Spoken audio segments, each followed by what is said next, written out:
Hello and welcome to a Smurfy video, and today we are looking at X-Men issue 7 by Jonathan Hickman. And on the front we have, as always, the characters that are going to really influence this issue, which is Apocalypse and Kurt Wagner.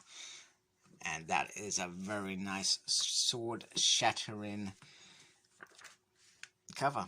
So pretty much we start on the island, as you would expect, and there is young Melody Gumphrey, and today is Crucible Day, and as you can see, she's quite nervous. So what does that mean? Well, we're gonna get into that. And you got this bit, which is Faith. Okay, so in this issue you got Joshua, who died at the hands of Stryker, if you don't remember. We got Paige and Sam, and Melody. Now, I can't remember Melody in particular, and how she lost her powers after M-Day.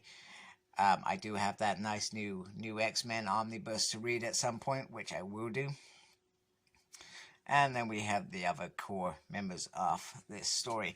Now, this book is actually a little bit bigger than some of the issues we've seen before. And this issue is called Life Death. Now, those who have been reading X-Men for a long time, there is a classic Storm story around, I think, maybe 2 issues. Life Death 1 and Life Death 2. So the story starts with Scott, who's been at the center of this whole series, to be fair, and him and Wolverine seem to... there's something really weird going on the moon with Scott, Logan, Jean, maybe Scott and Wolverine. It just seems absolutely bizarre. However, they talk about some of the decisions. One is around this Crucible, and how they're both not on a cancel, yet decision has been made. And what do? Do they go in, reject that decision, or do they not? They've both been in positions where they've led X-Men teams or run schools. They've both made tough decisions, especially Cyclops. He's made some really tough decisions over the years. So what do? So Scott decides to go and find some answers from somebody who perhaps is very religious and has different views on the morality of the Crucible. Now, during this, Cyclops sees Warlock. One minute Warlock's there, next minute he's gone. That is absolutely bizarre, but it's like he comes out there and then he's there. Something very weird going on there with Krakow. So he tracks down Nightcrawler, and there is this beautiful view of this installation, these forks. And they talk about, has anyone tried to get in there? Wolverine did, apparently. He didn't get very far, so it's impenetrable.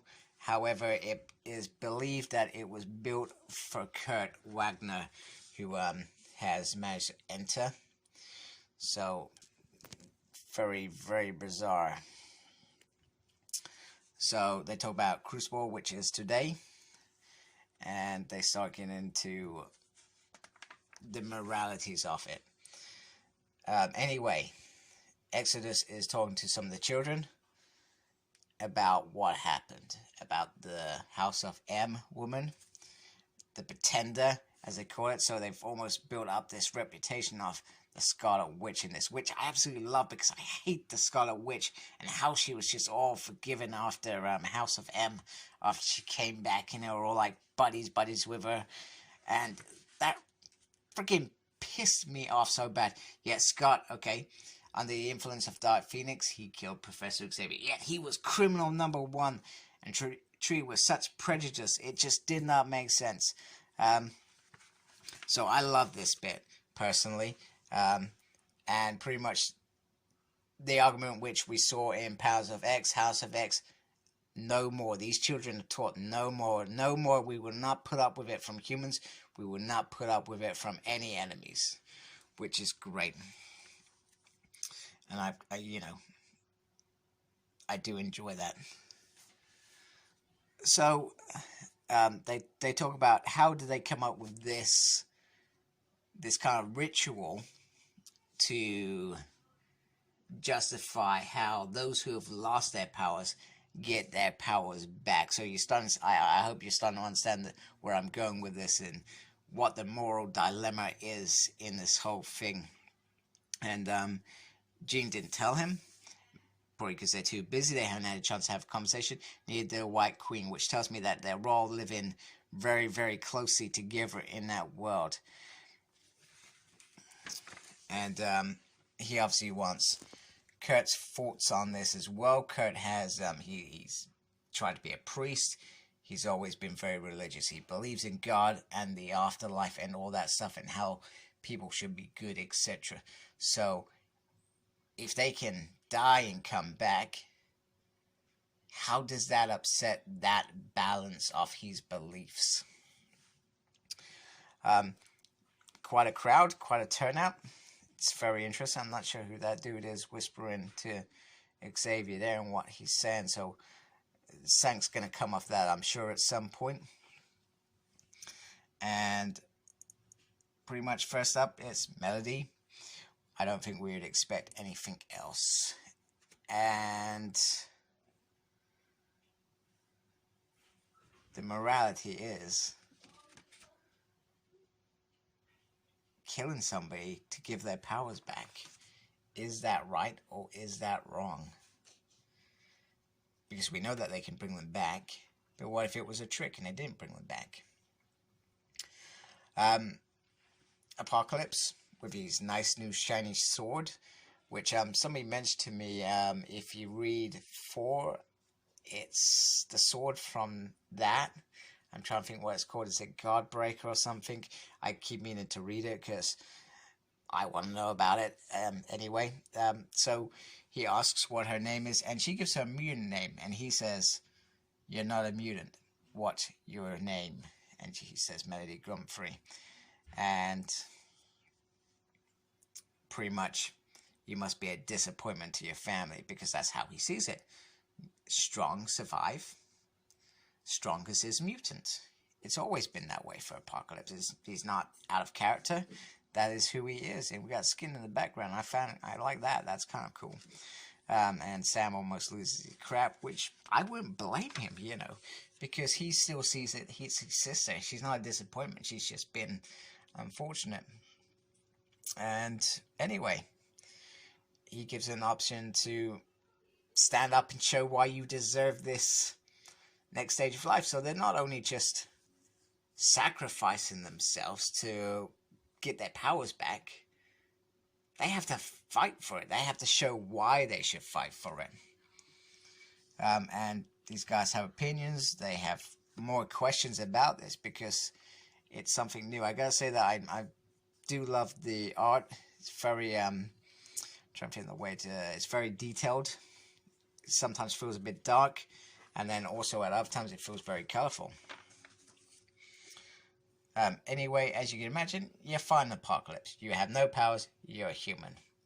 It's not a fight you can win, but you got to, I guess, give it everything you can. So these guys are discussing the morality of coming back. If they do come back, are they get their original soul back, or are they losing their soul? Scott says, "This is the first time I felt like myself in years." Which is interesting. They both died recently, and they both come back recently. So pretty much Melody's down and out, and he says, "You know what? Are you gonna die on your knees, or are you gonna fight?"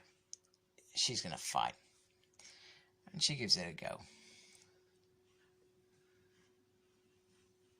Now, the other conversation is when they do come back, there's this bit about wills, etc. So they have an option to come back in these wills, but there's debate about whether they can take other powers as well, which would make a mutant who has a sinister agenda to become more powerful than perhaps they currently are, as well as also becoming another person.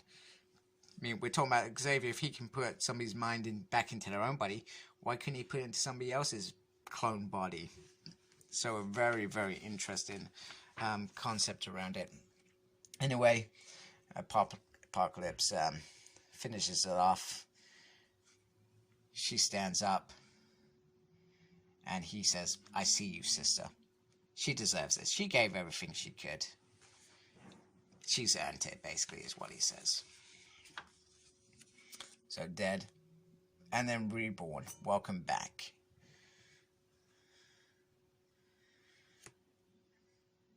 I'm not a fan of this whole nudity thing. I find it weird and bizarre. What if somebody goes killing somebody just so they can see them nude because they can't, they don't fancy them? I'm just saying, because it's certainly weird in my mind, this whole process. And I know we're talking about comic characters, but none of it almost feels like the whole X-Men have in some way lost all morals in that they are used to abiding by in comics. It's like they're free in this whole new community, this new world, absolutely bizarre. And Apocalypse, he kind of says sorry, and she says thank you, and then he tells her to say, what are you waiting for? Show us who you are. And she does, and this is beautiful. It is beautiful that she's back to being a mutant. However, the morality should have been done in the first place. Very, very interesting story. Also, the Hellions are coming out this month. Well, they could be out, and I've just missed it. Obviously, rest in peace, Jerry. Very sad about that. So, very good issue. I did enjoy it. I enjoyed the moral dilemma of the issue. Made for a compelling story, and certainly a very good argument. And there's so many things that Hickman can do with this series. He can make this last for a very long time because he's created such a complex series that there are so many things to explore. And we're only on issue 7. We may be talking potentially 2 years, maybe even longer down the line before we start seeing where this was all meant to go. And as I always say, it's like Marmite. You either like this X-Men or you don't like this X-Men. But I think that's the same with every new writer, every new run. You either like their stuff or you don't like their stuff. So I'm going to keep reading it. I've actually caught up with what I've got. Hopefully I'll get issue 8 in the next couple of weeks. And then we can talk about it. I'm not even sure when it's due out. I just get it with my subscription. And hopefully I'll be on top of it this time, so there's not too much a delay in talking about it. So thank you for watching. Like, comment, subscribe. Follow me on Facebook. My page is SmurredP. Follow me on Twitter at SmurredP. No idea what I'm doing, but I'm tweeting and stuff. And as always, embrace the geekiness. Take care. Goodbye.